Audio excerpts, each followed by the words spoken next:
দেৱ পুৰুষ পুৰাণ প্ৰণাম স্বয়ম্ভুদেৱ হৰ সনাতন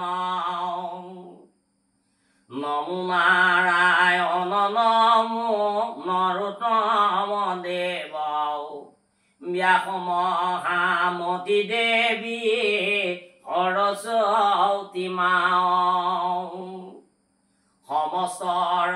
পদতলে কৰিয়া প্ৰণাম শিৱ গীতা তত্ত্বশাস্ত্ৰ কৰিব বৰ্ণন ক্ষমিয়োক বঢ়াতুতা দুখ সাধু গণ ইটো শিৱ গীতা শাস্ত্ৰ পৰম গহন এই পুণ্যাৰণ্য নমিষে ভাৰত